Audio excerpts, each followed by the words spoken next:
Enteral gastritis, इस बीमारी को जितना हम समझेंगे उतने अच्छे तरीके से इस बीमारी का ट्रीटमेंट होगा।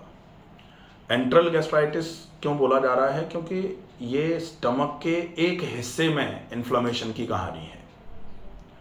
हो जाती है, अगर ध्यान नहीं रखो तो बढ़ जाती है, लंबे समय तक ध्यान नहीं रखो तो बहुत ज़्यादा परेशान करती है। क्यों होती है, क्या क्या परेशानियां देती है, कहाँ तक कॉम्प्लिकेशन कर सकती है, और अगर ठीक करना है तो क्या क्या करना पड़ेगा, ये पूरा अगर अच्छे से समझेंगे तो निश्चित ही इस बीमारी के दलदल में मान लो, ये बीमारी ऐसी है जो धकेलती जा रही है। इंसान इतना तक परेशान हो जाता है कि कभी कभी तो इसी चक्कर में ये सोचना तक चालू कर देता है कि इससे बढ़िया जीवन नहीं हो तो ज़्यादा अच्छा है।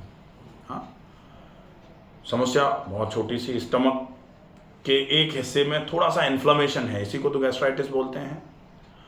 तो इस बीमारी में क्या क्या करना पड़ता है, कौन से व्यायाम करने ज़रूरी हैं, व्यायाम से ही क्यों ठीक होगी, आहार में हल्का आहार क्यों लेना ज़रूरी है, क्यों बाहर का बंद कर देना ज़रूरी है, क्यों मैदा नहीं खानी है, मसाले खाने से क्या नुकसान हो जाता है, और तनाव सबका बाप बोला जाता है इस बीमारी में कि अगर तनाव बना रहा तो इस बीमारी को ठीक करने वाला फिर कुछ भी नहीं, कोई चीज़ ठीक नहीं कर पाती। और इसीलिए इस बीमारी के मरीज थोड़े समय के बाद साइकेट्रिस्ट को खोजना चालू कर देते हैं और तनाव को कम करने की दवाइयाँ लेना चालू कर देते हैं। तो तनाव तो इस बीमारी को बढ़ाने का काम कर रहा था, हाँ, लेकिन तनाव की दवाइयाँ लेकर आप केवल तनाव को कम करोगे, डेफिनेटली थोड़ा इससे आराम ज़रूर मिलेगा, लेकिन इन्फ्लेमेशन ख़त्म नहीं होगा। तो इन्फ्लेमेशन को ख़त्म करना है तो चारों तरफ से घेरना पड़ेगा। तनाव भी कम करो, खाना भी अच्छा खाओ, ऐसा मत खाओ जो ख़राब करने का काम कर रहा है, क्योंकि अच्छा खा के अच्छा कर रहे हैं लेकिन ख़राब खा के उस अच्छे को चौपट भी करते जा रहे हैं, तो भी बेकार है। जैसे होता है ना कि दीवार 4 कारीगर मिलकर बना रहे हैं और 4 कारीगर उसको तोड़ते जा रहे हैं, तो बनेगी कभी नहीं। बनेगी सिर्फ तब जब बनाने वाले बनाते रहें और बिगाड़ने वालों को हम आने न दें पास में, ठीक है। तो ऐसे ही जो अच्छा खाना है वो तो हम खा रहे हैं, लेकिन खराब जो खराब कर रहा है शरीर को, उसको बिल्कुल छोड़ दिया जाए, त्याग दिया जाए।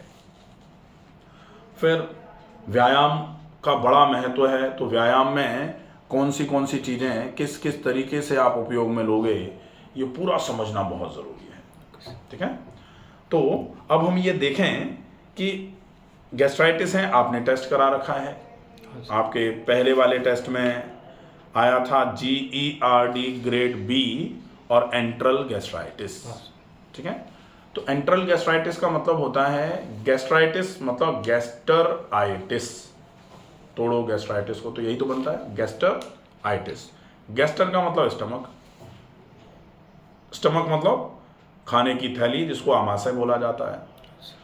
इसमें आइटिस हो गया, आइटिस मतलब सूजन आ गई, लाल हो गया, दर्द हो गया उस जगह, गर्म हो गई वो वाली जगह, और स्टमक के उस हिस्से का जहाँ पर ये हुई है, उस हिस्से का काम करने का जो मन है, काम करने की जो शैली है, काम करने की जो क्षमता है, वो कम हो गई। तो ये पांचों साइन जहाँ मिलें वहाँ इन्फ्लेमेशन बोला जाता है, और वो इन्फ्लेमेशन पूरा नहीं लिखते तो आइटिस से उसको डिनोट कर देते हैं। जैसे किसी भी लंबे नाम वाले व्यक्ति को रामू कह के बुला लो, श्यामू कह के बुला लो, ऐसे कहते हैं। ऐसे ही इन्फ्लेमेशन को आइटिस कह के बुलाते हैं। अब इन्फ्लेमेशन कहाँ हुआ? गैस्टर में, इसलिए गैस्टर के बाद आइटिस जोड़ दिया तो गैस्ट्राइटिस। अब गैस्टर मतलब स्टमक था, स्टमक के भी एक हिस्से में हुआ वो, तो कौन से हिस्से में हुआ? स्टमक के 3 हिस्से होते हैं बेसिकली, ऊपर का फंडस, बीच का कॉर्पोरस या बॉडी, और नीचे का पाइलोरस।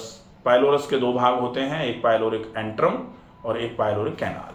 तो अपने पाइलोरिक एंट्रम में हुआ, तो पाइलोरिक एंट्रम में हुआ तो उसको प्यार से एंट्रल बोल देते हैं। जैसे कहते हैं ना कि नाम तो हमारा रमाकांत है, लेकिन प्यार से हमको कोई राम बोलना चालू कर दे, तो वैसा वाला। तो ऐसे ही पाइलोरिक एंट्रम को एंट्रल बोल देते हैं। तो एंट्रल गैस्टराइटिस, ठीक है, ये तो एंट्रल गैस्ट्राइटिस हो गई। अब हुआ क्या था ये समझ में आ गया ना क्या हुआ, वहाँ सूजन आ गई, वो हिस्सा लाल हो गया, वहाँ गर्मी हो गई, वहाँ की कार्यक्षमता कमज़ोर पड़ गई, वहाँ दर्द रह गया, ये पांचों चीज़ें आई थी। इसकी वजह से खाना पचना बंद हो गया, क्योंकि पाचन के रस आमाशय से निकलने हैं, पाचन आमाशय में होना है, खाने का मिलना है खाना पाचक रसों के साथ, लेकिन वहाँ अगर ये प्रॉब्लम आ जाएगी, कार्यक्षमता कम हो जाएगी, काम नहीं होगा, तो पाचन बिगड़ जाएगा, और बिगड़ते हुए पाचन की वजह से अपच होगी, खाना पचेगा नहीं, अपच होगी तो पेट में गैस बनेगी। अब शुरू हो जाते हैं लक्षण, तो क्या होगा, पेट भारी लगेगा, पेट में दर्द होगा, हो सकता है खाली पेट जलन हो, पेट में गैस बनेगी, गैस बनेगी तो फिर ऊपर की तरफ या तो जाएगी, तो यहाँ भारीपन आएगा, छाती भारी, फिर धीरे धीरे करके पूरे छाती में भारीपन आ जाएगा। ये जो हिस्सा है, इस हिस्से में ऐसा लगेगा जैसे बहुत भारी है, कुछ अटक गया है। इसकी वजह से ऊपर की तरफ इस जो ये आया ना GERD, GE का मतलब होता है गैस्ट्रोएसोफेजियल, गैस्ट्रोएसोफेजियल जंक्शन होता है, यहाँ GE जंक्शन बोला जाता है। तो GE जंक्शन पर प्रेशर पड़ा रहेगा तो जंक्शन द्वार जो है ना वो ढीला हो जाएगा। अब जैसे ही द्वार जो है वो ढीला होगा तो फिर खाना द्वार से होकर के ऊपर की तरफ आना चालू हो जाएगा, इसको बोलेंगे एसिड रिफ्लक्स, या फिर गैस्टर मतलब आमाशय का खाना इसोफेगस की तरफ आएगा, जी का खाना ई की तरफ आएगा, गैस्टर का खाना इसोफेगस की तरफ आएगा, गैस्ट्रो इसोफेजियल रिफ्लक्स।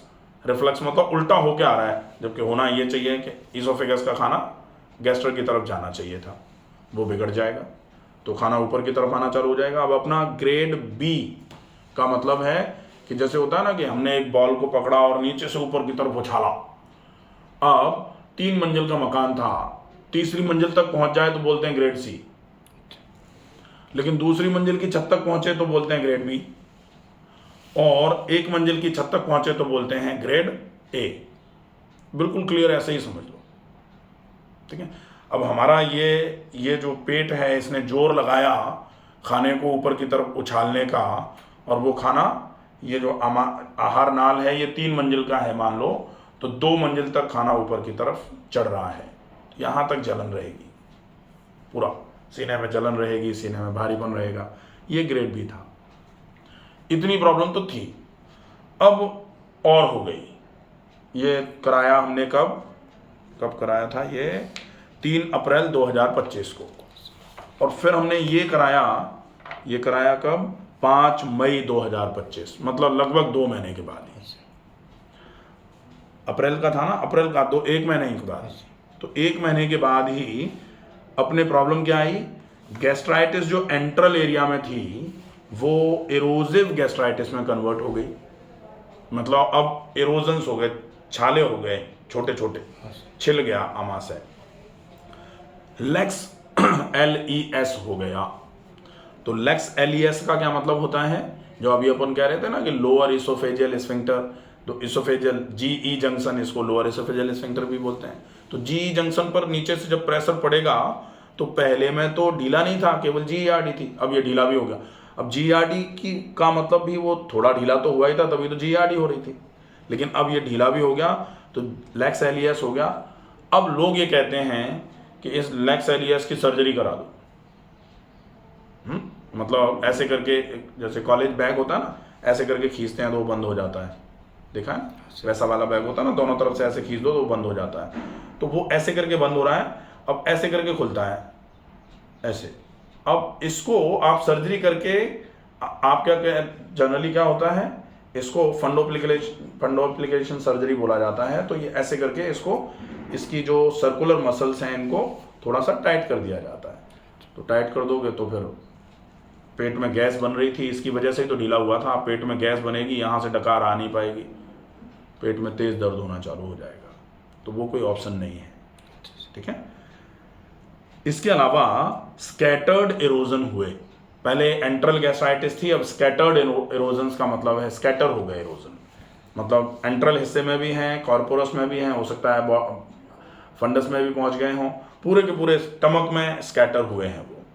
तो पूरे के पूरे स्टमक में स्कैटर हुए हैं, ये अपन देख रहे हैं इसमें। जैसे स्टमक के लेवल पर अपन देखते हैं ना कि पायलोरस में भी इरोजन्स आ रहे हैं, एरोजिव गैस्ट्राइटिस मतलब है, तो इरोजन्स के साथ में पूरे के पूरे स्टमक में इन्फ्लेमेशन आया।